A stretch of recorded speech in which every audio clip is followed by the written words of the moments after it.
अस्सलाम वालेकुम एवरीवन।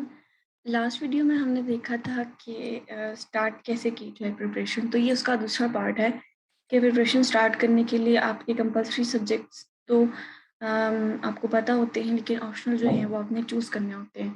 तो स्टूडेंट्स जो हैं वो एस्पिरेंट्स इन चीज़ में बहुत कंफ्यूज होते हैं कि हम ऑप्शनल सब्जेक्ट कैसे चूज़ करें। तो आज मैंने एक डिटेल और ब्रीफ वीडियो बनाई है आप लोगों के लिए, जिसमें मैं आपको बताऊंगी कि आपने ऑप्शनल सब्जेक्ट्स जो हैं वो कैसे चूज़ करने हैं। तो सबसे पहला आपने जो काम करना है वो 2 काम करने हैं। आपने देखना है कि बेसिकली आप लोगों का जो फ्लो है, यानी अपना माइंडसेट देखना है कि आप लोग कंसेप्चुअल हैं या थ्योरेटिकल हैं। यानी कि कुछ स्टूडेंट्स होते हैं जो कंसेप्ट बहुत जल्दी गेन करते हैं, और कुछ स्टूडेंट्स जो है ना वो ऐसे होते हैं जो थ्योरी में बहुत अच्छे होते हैं। ठीक है? तो सीएसएस समझ लें कि ऑल-राउंडर है, यानी कि आपको हर चीज़ उसमें प्रोवाइड करता है। तो आप लोगों ने सबसे पहले अपनी ये एबिलिटी देखनी है कि कंसेप्चुअल है आप या थ्योरेटिकल है आप, ठीक है? उसके बाद अपने उस माइंडसेट से अपना ऑप्शनल सब्जेक्ट चूज़ करना है। अच्छा, उसके बाद आपने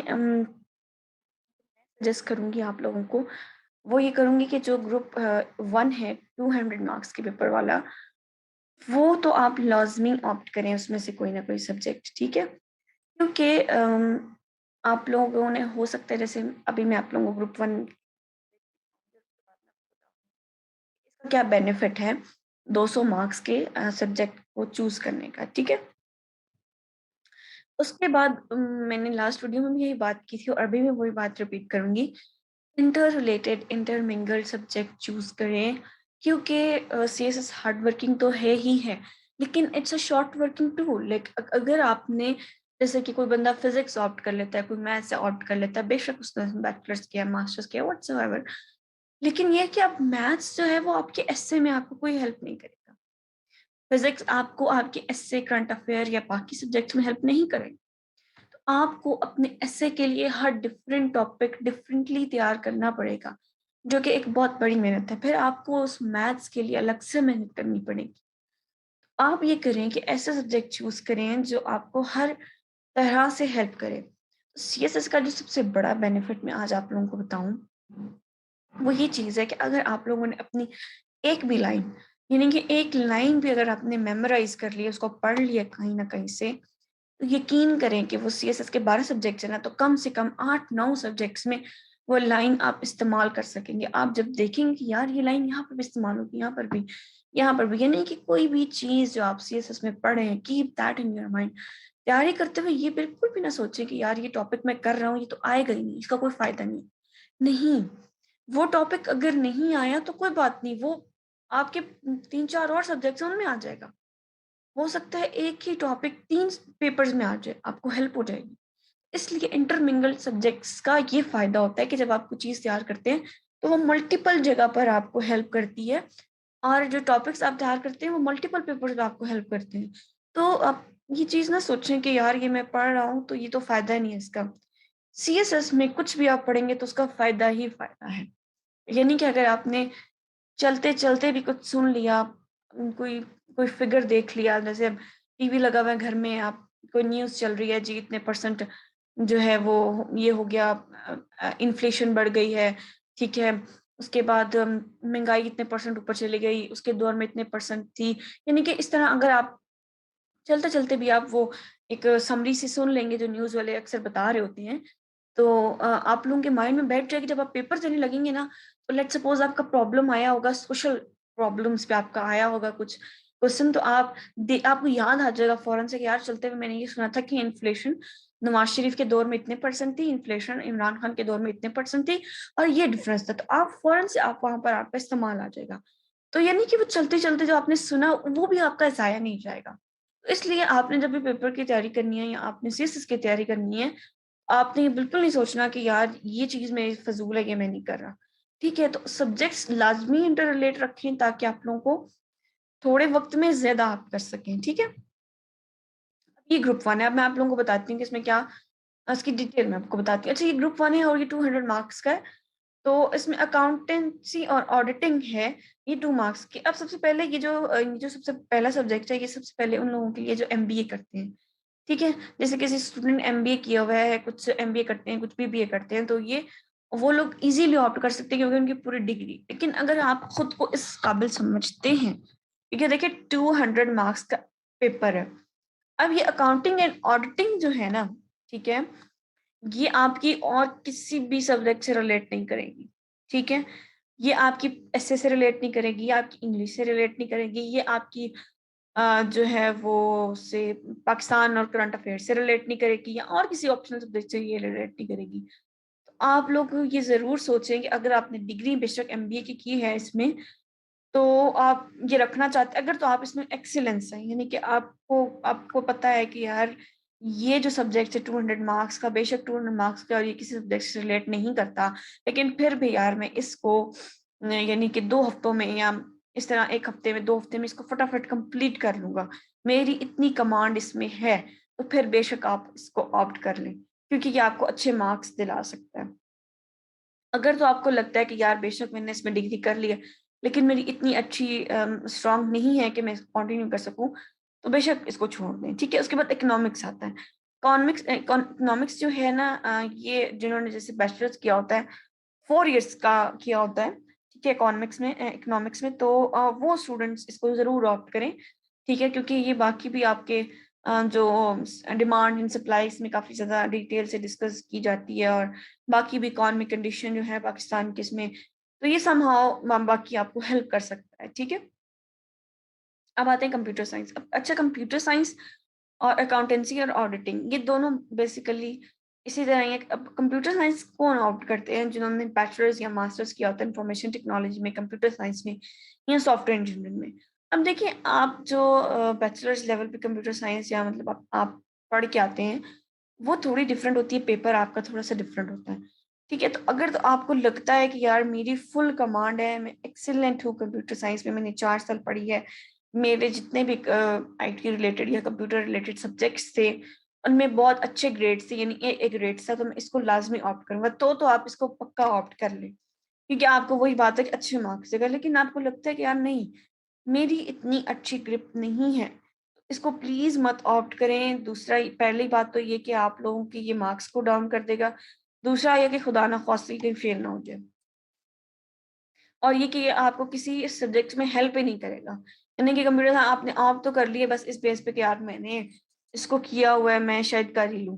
तो शायद कर लूँ वाला काम आपने बिल्कुल नहीं करना। आपने पहले अच्छी तरह सोचना है कि यार मैं इतनी ग्रिप है कि मैं इसके 2 पेपर दे सकता हूँ। और ये भी बात माइंड में रखनी है कि ये जो है मेरे बाकी सब्जेक्ट से भी रिलेट नहीं करता। तो ये चीज़ अगर आपको करेंगे कि यार इसको मैं कर लूँगा, मेरी अच्छे ग्रेड्स आए हुए हैं, ए ग्रेड्स आए हैं, मुझे बहुत अच्छी अंडरस्टैंडिंग है, फिर तो आप कर लें। अगर आपको ऐसा नहीं लगता तो प्लीज़ इसको आप मत करें, क्योंकि ये दूसरे सब्जेक्ट से भी रिलेट नहीं करता।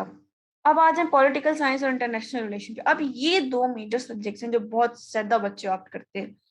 अब मैं आप लोगों को इन दोनों के, अब जो लोग थ्योरेटिकल है, अब देखिए, अब मैंने आप लोगों को पहले ही बात की थी कि आपने माइंड सेट रखना है कि आपका थ्योरेटिकल है, कंसेप्चुअल है।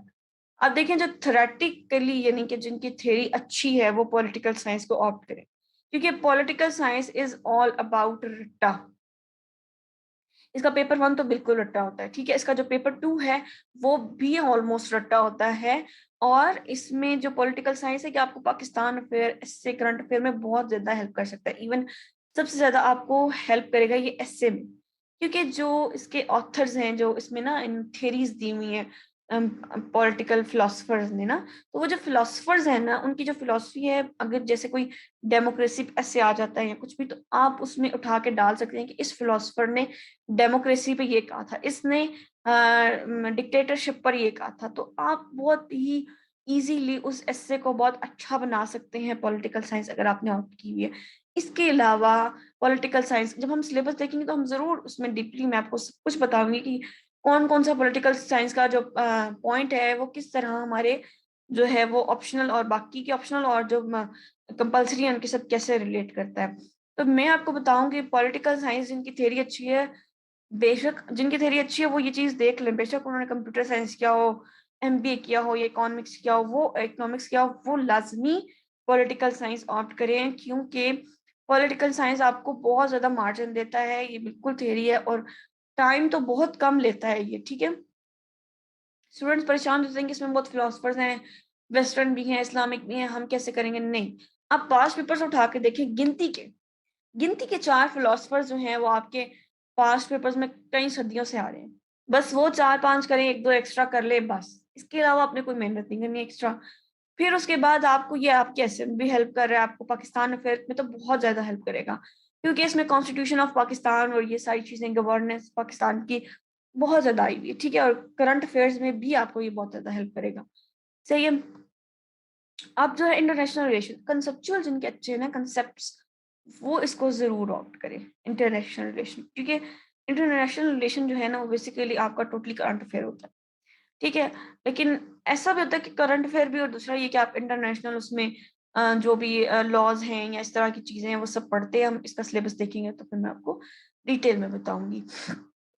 तो ये हो गया, ये मेजर आपका ग्रुप 1 था। इसमें से आप लोग लाज़मी कोई ना कोई सब्जेक्ट ऑप्ट करें। मैं सबसे ज़्यादा आप लोगों को लास्ट 2 सब्जेक्ट्स हैं पॉलिटिकल साइंस और इंटरनेशनल रिलेशन पर ज़ोर दूँगी कि ये तो आप लाज़मी ऑप्ट करें। बेशक आप कंप्यूटर साइंस है, इकोनॉमिक्स है या अकाउंटेंसी और ऑडिटिंग है, ठीक है? बेशक आपका ये है, लेकिन आप लोग लास्ट वाले 2 जो हैं वो लाज़मी ऑप्ट करें, ठीक है? क्योंकि ये बहुत इम्पोर्टेंट है, ये आपको अब ये जो 2 है ना, इनको क्यों आप फ़ोर्स करें? वो इसलिए क्योंकि ये आपके एस्से में आपको बहुत ज़्यादा एज दे सकते हैं। अब लास्ट टाइम जो 2021 का एस्से आया था, 21 का सॉरी, नहीं 22 का। अब 22 का आप पेपर देखें एस्से का, तो वो टोटली ऐसे था जैसे इंटरनेशनल रिलेशन। तो जिस बच्चे ने, ये नहीं था कि पॉलिटिकल साइंस वाले उसमें निल थे, ऐसा भी नहीं था। लेकिन मैं आपको वैसे एक बात बता रही हूँ कि इस तरह था कि उसमें आधे से ज़्यादा एस्से जो थे ना वो इंटरनेशनल उस पे थे, रिलेशंस पे, यानी कि चाइना और यूएस का आया हुआ था और पॉलिसी आई हुई थी उसकी, चाइना यूएस की, ठीक है? और डेमोक्रेसी आया हुआ था, पॉलिटिकल साइंस, वही बात डिजिटल डेमोक्रेसी पे।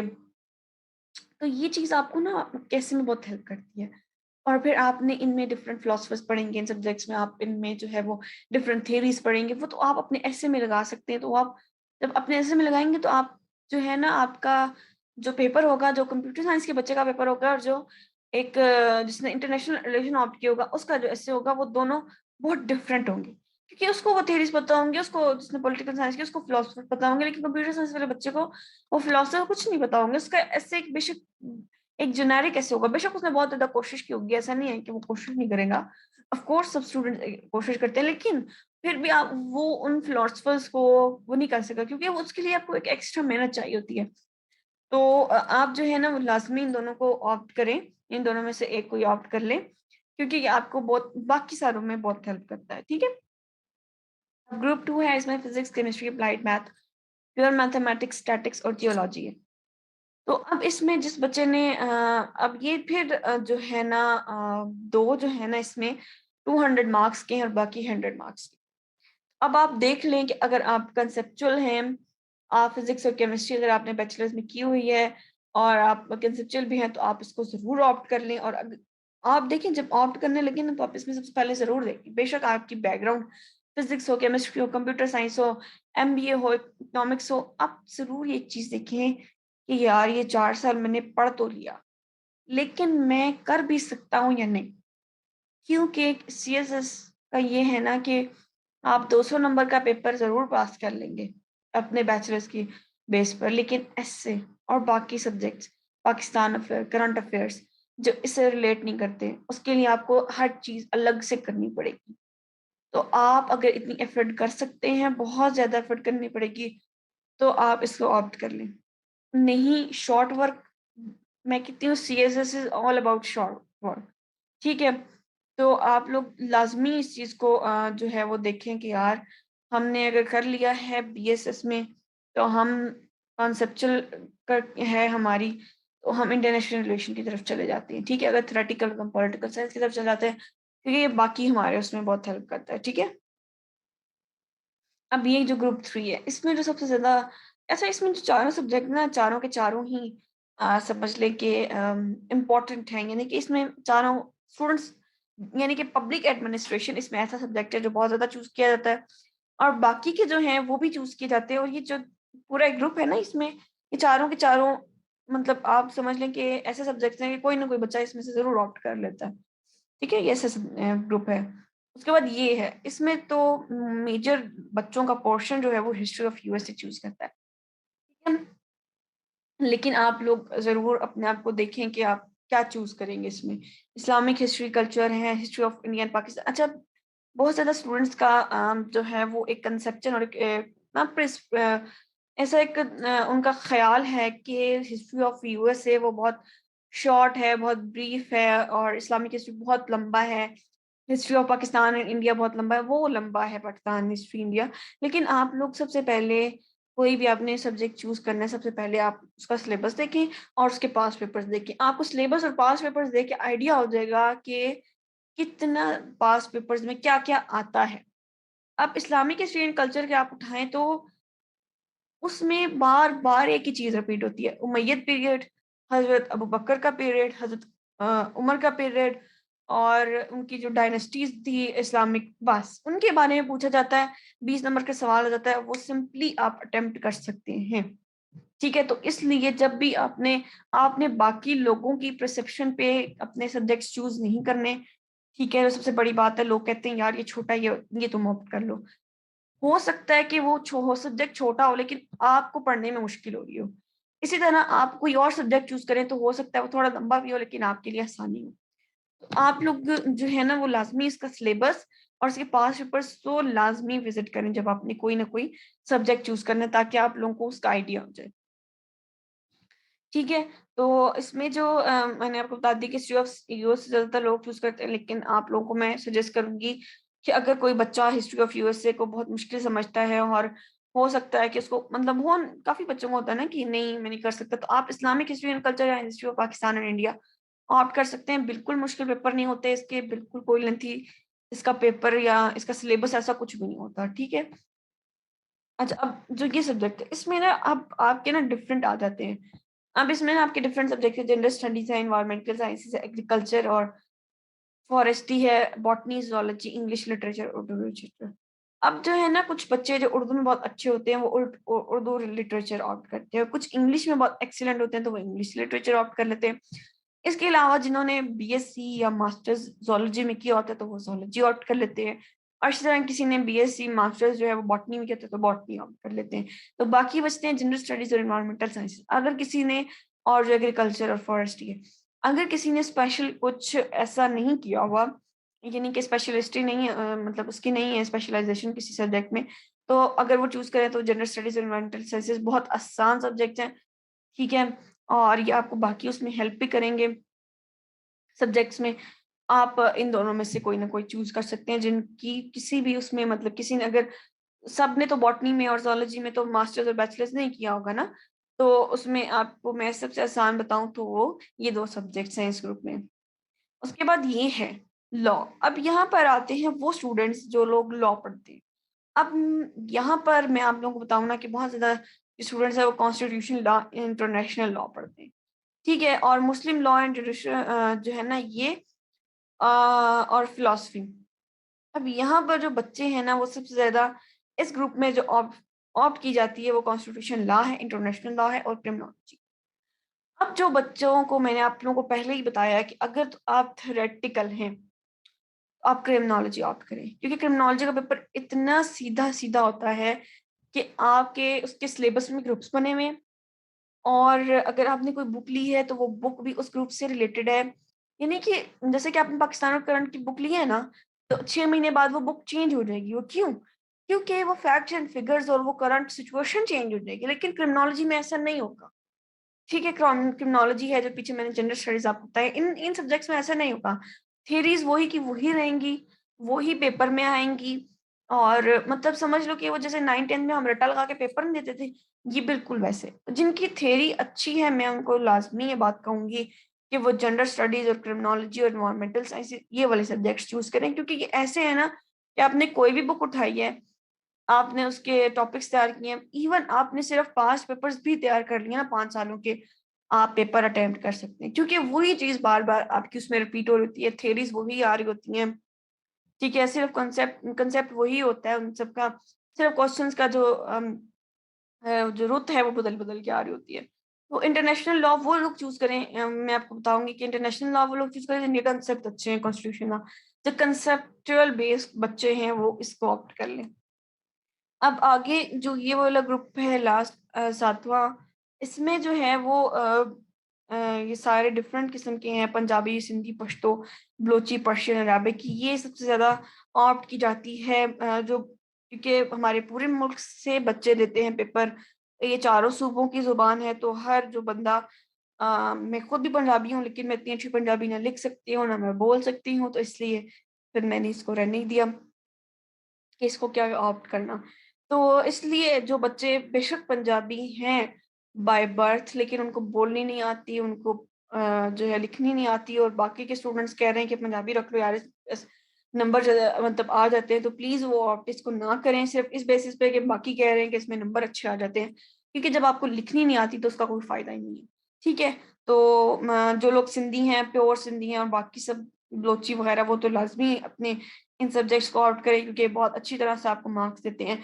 और जो नहीं कर सकते, जो मतलब कैजुअल हैं, उर्दू स्पीकिंग है और इस तरह से लैंग्वेजेस में नहीं जा सकते, तो वो एथनोपॉलॉजी, सोशियोलॉजी, जियोग्राफी, साइकोलॉजी और मास कम्युनिकेशन, ये इनमें सबसे ज़्यादा जो ऑप्ट की जाती है वो सोशियोलॉजी और एथनोपॉलॉजी, ये बेसिकली दोनों एक ही होती है, तो दोनों ही थ्योरेटिकल बेस हैं।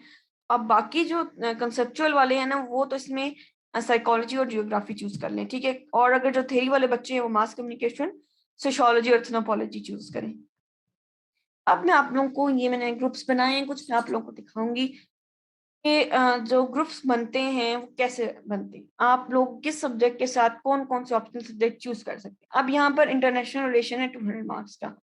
अब ये वो उन बच्चों के लिए है जो एक कंसेप्चुअल माइंडसेट के बच्चे हैं, ठीक है? इंटरनेशनल रिलेशन चूज़ करें, उसके साथ हिस्ट्री ऑफ यूएसए लाज़मी चूज़ करें। क्योंकि इंटरनेशनल रिलेशंस बहुत ज़्यादा इंटरमिंगल करती है उसके साथ, हिस्ट्री ऑफ यूएसए के साथ। फिर इंटरनेशनल लॉ चूज़ करें। आप ये तीनों सब्जेक्ट्स आपको मिल के आपकी एस्से में भी हेल्प करेंगे और आपके करंट अफेयर्स में भी हेल्प करेंगे। फिर आप चूज़ करें सोशियोलॉजी। अब सोशियोलॉजी जो है और एनवायरमेंटल साइंसेज़। अब एनवायरमेंटल साइंसेज़ आपकी जनरल साइंस एंड एबिलिटी में बहुत ज़्यादा आपको हेल्प करेगा।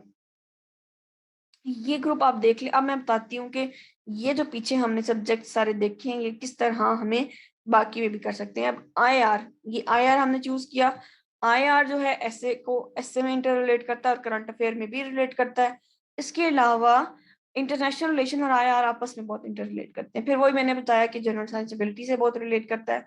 और हिस्ट्री ऑफ यूएसए जो है वो आईआर से बहुत रिलेट करती है। तो ये इस तरह आपका ये काम होगा कि जब आप ये वाला ग्रुप ऑप्ट करेंगे ना, जो बच्चे कंसेप्चुअल हैं, तो उनका एक तो कंपल्सरी सब्जेक्ट से भी उनका इंटर रिलेट कर जाएगा, वो भी उनको फ़ायदा हो जाएगा, एक्स्ट्रा मेहनत नहीं करनी पड़ेगी, और आपस में भी ऑप्शनल सब्जेक्ट्स इंटर रिलेट करेंगे। और सोशियोलॉजी है जो है वो आपको आपके पाकिस्तान अफेयर में बहुत हेल्प करेगी, ठीक है? अब यहाँ पर आते हैं दूसरे उनके ऊपर, जो लोग, ये सबसे बेस्ट ग्रुप है, जो लोग थ्योरी वाले हैं, ठीक है? चाहे उन्होंने जो है वो कंप्यूटर साइंस की है, इकोनॉमिक्स की है, अकाउंटिंग की है, वो ये लाज़मी चूज़ करें। अब देख लें, अब आप लोगों ने ना ये जो 3 सोशियोलॉजी, जनरल स्टडीज़, क्रिमिनोलॉजी, इन ग्रुप्स में देखना है कि आया आपने इनमें इन ग्रुप्स में कहीं किसी ने ज़ूलॉजी की हुई होगी मास्टर्स में, किसी ने बॉटनी की होगी, या इस तरह से कोई सब्जेक्ट्स अगर आपने किए तो वो तो आप इसकी जगह रिप्लेस करके चूज़ कर लें। यानी कि सोशियोलॉजी वाले ग्रुप में अगर आपने पंजाबी, सिंधी, पश्तो, बलोची ये चीज़ ऑप्ट करनी है, तो आप इधर से सोशियोलॉजी को हटा दें और अपनी लैंग्वेज का सब्जेक्ट ले आएँ, या कोई और सब्जेक्ट उस ग्रुप में जो आपको जिसमें आपने मास्टर्स किया हो या बीएस किया हो वो लें, ठीक है? जनरल स्टडीज़ वाले उसमें जाएँ, ग्रुप में जाएँ, वहाँ जाके देखें, तो अगर तो आपने किया हुआ है किसी और सब्जेक्ट में, बॉटनी में, ज़ूलॉजी में, या वहाँ पर और जो 4-5 सब्जेक्ट्स हैं, उनमें अगर आपने अपनी बीएससी या मास्टर्स किया हुआ है, तो आप जनरल स्टडीज़ को यहाँ से हटाएँ और उसको यहाँ ले आएँ। लेकिन अगर आपने उसमें नहीं किया हो, तो फिर जनरल स्टडीज़ बेस्ट है। उसके बाद क्रिमिनोलॉजी वाले में जाकर देखें, क्रिमिनोलॉजी वाले में लॉ के जो हैं वो इंटरनेशनल लॉ है, कॉन्स्टिट्यूशन लॉ है, और इस तरह से। तो अगर आपने उनमें आपको लगता है कि यार ये मैं अच्छी तरह कर सकता हूँ, तो आप लाज़मी कर लें। मैं तो कहूँगी जो लॉ वाले स्टूडेंट हैं वो भी क्रिमिनोलॉजी ही ऑप्ट करें, क्योंकि देखिए आप लोगों ने ना जब भी कोई सब्जेक्ट ऑप्ट करना है, तो आपने ये नहीं देखना है कि आपने उसमें बीएस करना है या मास्टर्स करना है। आपने सिर्फ़ वो पेपर पास करना है। पेपर पास करने के लिए आपने सबसे ज़्यादा ईज़ीएस्ट वे चूज़ करना है, तो सबसे ज़्यादा ईज़ी जो है वो क्रिमिनोलॉजी है, क्योंकि ये बिल्कुल चेंज नहीं होता। इसकी थ्योरीज़, इसके जो पार्ट्स हैं और इसका सब कुछ वैसे का वैसा ही रहता है। आप क्रिमिनोलॉजी ज़रूर ऑप्ट करें, बेशक आपने लॉ किया हुआ है, ठीक है? तो ये जो ग्रुप है, जो थ्योरेटिकल बेस वाले स्टूडेंट्स हैं, अ, वो इसको लाज़मी ये पूरा ग्रुप ऐसे ये वाले ऑप्शनल सब्जेक्ट्स मैं आपको कहूँगी बेस्ट है। और पब्लिक एडमिनिस्ट्रेशन आपकी पॉलिटिकल साइंस में, आपके एसए में, आपके पाकिस्तान अफेयर में आपको बहुत हेल्प करता है, ठीक है? जहाँ पर बेसिकली ब्यूरोक्रेसी की बात आ जाती है वहाँ पर। अब ये जो मैंने आपको ग्रुप दिखाया, इसके बेनिफिट्स देख लें। इसके बेनिफिट्स ही बेनिफिट्स हैं। अब पॉलिटिकल साइंस जो आपको एसए में भी हेल्प करता है, एसए में किस तरह से? अगर आपके पास पॉलिटिक्स पे कोई आ जाता है एसए, उसमें आपको बहुत हेल्प करेगा, ठीक है? क्योंकि आपकी जितनी भी पॉलिटिकल मूवमेंट्स और ये सारा कुछ आपको पॉलिटिकल साइंस में पता चल जाएगा, ठीक है? क्योंकि पॉलिटिकल साइंस के टॉपिक से कुछ इस तरह से हैं कि वो आपको ऑटोमेटिकली पता चल जाएगा और आप इजीली जो अपना एसे वो अटेम्प्ट कर सकते हैं। फिर गवर्नेंस, अब गवर्नेंस की जो बात आ जाती है ना, वहाँ पर डेमोक्रेसी की इंटरनेशनल पॉलिटिकल सिस्टम इसमें डिफाइन किए गए हैं पॉलिटिकल साइंस में, क्योंकि इसमें यूके का, फ्रांस का, फिर उसके बाद यूएसए का, उसके बाद इंडिया का, ईरान का और पाकिस्तान का, इन सब का ना ये जो इंटरनेशनल पॉलिटिकल सिस्टम है, इनको बताया गया। तो जब भी आपके पास कोई डेमोक्रेसी या कंपैरिजन आ जाता है बाहर की कंट्रीज का, तो अगर आपने पॉलिटिकल साइंस ऑप्ट की होगी, आपने पढ़ा होगा, तो आप इजीली उनका कंपैरिजन, यानी कि यूके, यूएसए, डेवलप्ड कंट्रीज का कंपैरिजन पाकिस्तान के साथ कर सकेंगे। आपके लिए बिल्कुल मुश्किल नहीं होगा और एक वो अलग चीज हो जाएगी, क्योंकि बाकी बच्चे शायद उस तरीके से उसको अटेम्प्ट ना कर सके जिस तरह एक पॉलिटिकल साइंस का एक स्टूडेंट एस्पिरेंट जो है वो अटेम्प्ट कर सकेगा, ठीक है? फिर उसके बाद पॉलिटिकल साइंस आपको सिर्फ ऐसे में नहीं बल्कि करंट अफेयर और पाकिस्तान में भी हेल्प करता है, ठीक है? ये आप पढ़ेंगे तो आपको वाकई पता चलेगा कि किस तरह से आपको हेल्प करता है, ठीक है? उसके बाद सोशियोलॉजी और जेंडर स्टडीज, बेसिकली ये दोनों सब्जेक्ट मैंने क्यों इसमें रखे हैं, क्योंकि ये दोनों दोनों आपस में इंटरमिंगल्ड है, ठीक है? और जेंडर स्टडीज जो है ना वो आपको फिर उसके बाद जो है आपको एसए में बहुत ज्यादा हेल्प करता है, ठीक है? सोशियोलॉजी भी आपको एसए में बहुत ज्यादा, जेंडर स्टडीज किस तरह कि अगर आपने gender studies let's suppose opt नहीं की, आपने कुछ और ऑप्ट कर लिया ग्रुप में से, ठीक है? अब आपको जो जेंडर इक्वालिटी का जो होगा, ऐसे होगा, वो अलग से तैयार करना पड़ेगा, उसकी अलग से देखनी पड़ेंगी चीजें। लेकिन अगर आपने जेंडर स्टडीज का सब्जेक्ट ऑप्ट किया है, आपको पता होगा कि इस फिलोसफर ने क्या थ्योरी दी है जेंडर स्टडीज के अकॉर्डिंग, उसने क्या दिया, तीसरे ने क्या दिया, चौथे ने क्या दिया। इसे आप इजीली 4-5 फिलोसफर अपने ऐसे में लिखेंगे और बताएंगे कि इनकी ये थॉट थी, तो आपका ऐसे बाकी सबसे डिफरेंट हो जाए, ठीक है? तो आपको एक्स्ट्रा मेहनत भी नहीं करनी पड़ेगी और आपका ऐसे भी अच्छा हो जाएगा, ठीक है? और इसके अलावा जो हमारे पास पाकिस्तान में आती हैं, जो है वो आती है ना, पाकिस्तान अफेयर्स में आ जाएगा कि औरतों के जो वुमेन राइट्स आ जाएंगे पाकिस्तान में, या वुमेन स्टेटस आ जाएगा पाकिस्तान में। तो अगर तो आपने जेंडर स्टडीज रखी होगी, तो आप इजीली आपको दो मतलब उसमें आपको करने की, एक्स्ट्रा एफर्ट करने की जरूरत ही नहीं पड़ेगी। आपने जनरल स्टडीज में पढ़ा होगा, आप इजीली पाकिस्तान अफेयर में लिख लेंगे, ठीक है? तो सोशियोलॉजी भी इसी तरह आपके ऐसे में बहुत हेल्प करती है, और सोशल प्रॉब्लम्स जो है आपकी सोसाइटी की, उनमें इन सब टॉपिक्स में, वुमेन राइट्स में, status of women in Pakistan जो मैंने पहले बताया।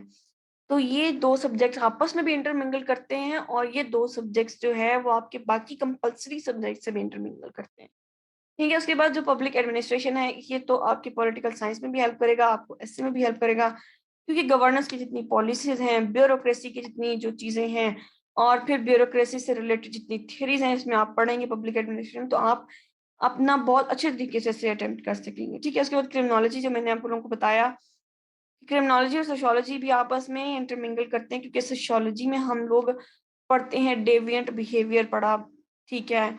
उसके बाद हम उसमें स्टेटस पढ़ते हैं, रोल पढ़ते हैं एक इंडिविजुअल का, यानी कि हम छोटी छोटी बहुत ज्यादा चीजें पढ़ते हैं। और क्रिमिनोलॉजी में जो बेसिकली चीज होती है वो कहाँ से स्टार्ट होती है, वो डेविएंट बिहेवियर से स्टार्ट होती है। तो ये दोनों भी आपस में इंटरमिंगल करते हैं, और ये आपको आपके एसए में भी हेल्प करेगी क्रिमिनोलॉजी, क्योंकि आपने पाकिस्तान पेनल कोड के काफी ज्यादा वो पढ़े होंगे, रूल्स पढ़े होंगे। फिर आप इसके अलावा कॉन्स्टिट्यूशन पाकिस्तान के जो क्रिमिनोलॉजी से हैं वो जिसमें क्रिमिनल्स की सजाएं हैं वो पढ़ी होंगी, तो आप अपने ऐसे में लिख सकेंगे, ठीक है? तो आपको जो आपने सब्जेक्ट्स वो चूज करने हैं जो आपको बहुत डिफरेंट बनाए बाकी सब स्टूडेंट से। तो ये वाला जो पूरा ग्रुप है ना, इस पे मैं बहुत फोकस करती हूँ, आप लोग ये पूरा का पूरा ऑप्ट करें, क्योंकि ये बहुत ज्यादा इंटरमिंगल करती हैं एक दूसरे से।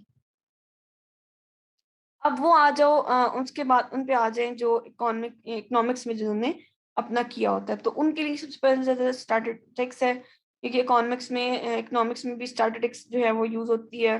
बिज़नेस एडमिनिस्ट्रेशन है, क्योंकि बिज़नेस एडमिनिस्ट्रेशन, उसके बाद एनवायरमेंटल साइंस है। अगर तो आप देखिए एनवायरमेंटल साइंस और एथनोलॉजी ये मैंने खुद से दिए हुए हैं कि ये चीज़ इसके साथ सूट करती है। लेकिन अगर आप देखें, आप बिज़नेस एडमिनिस्ट्रेशन के ग्रुप पे देख लें, एनवायरमेंटल साइंस के ग्रुप में देख लें, एथनोलॉजी के ग्रुप में देख लें, इन सब ग्रुप्स में देख लें, अगर तो आपकी डिग्री से रिलेटेड कोई सब्जेक्ट वहाँ मौजूद है, तो इस सब्जेक्ट्स को हटा दें और उसको जो है वो एडजस्ट करें, ठीक है?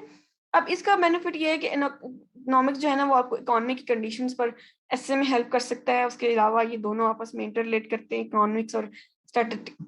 और इसके अलावा स्टैटिस्टिक्स जो है वो आपको बिजनेस एडमिनिस्ट्रेशन में हेल्प करेगा, इसलिए मैंने इन दोनों को एक ग्रुप में डाला, ठीक है? लेकिन आप लोग अपनी डिग्री को भी देखना कि आपने जिसमें किया है वो सब्जेक्ट उस ग्रुप में है, तो वो लाजमी ऑप्ट कर लें।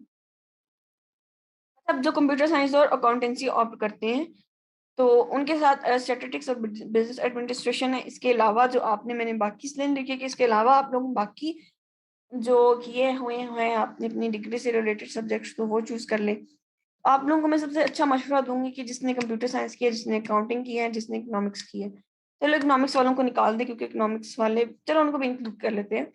मैं उनको अच्छा मशवरा ये दूँगी कि आप बजाए इसके कि अपना 200 मार्क्स का वो पेपर चूज़ करें जो कि ना इंटर रिलेट करता हो किसी से और आपको ना हेल्प कर सके, तो आप इंटरनेशनल रिलेशन और पॉलिटिकल साइंस ऑप्ट कर लें। तो इंटरनेशनल रिलेशन और पॉलिटिकल साइंस ऑप्ट करेंगे तो आप देखेंगे कि उसके आपको कितने सारे फ़ायदे होंगे। ठीक है, तो जो मैंने पहले 2 ग्रुप बनाए, उनमें आप देख लें, अगर आप कंसेप्चुअल हैं तो आप इंटरनेशनल रिलेशन वाला चूज़ कर लें, अगर आप थ्योरेटिकल हैं तो आप उसमें पॉलिटिकल साइंस वाला चूज़ कर लें। तो मैं आप लोगों को कहूँगी कि ये 2 सब्जेक्ट आप ज़रूर चूज़ करें, इनके ये बहुत ईज़ी हैं, इनके 5 पेपर्स उठाकर भी आप तैयारी कर सकते हैं, ठीक है?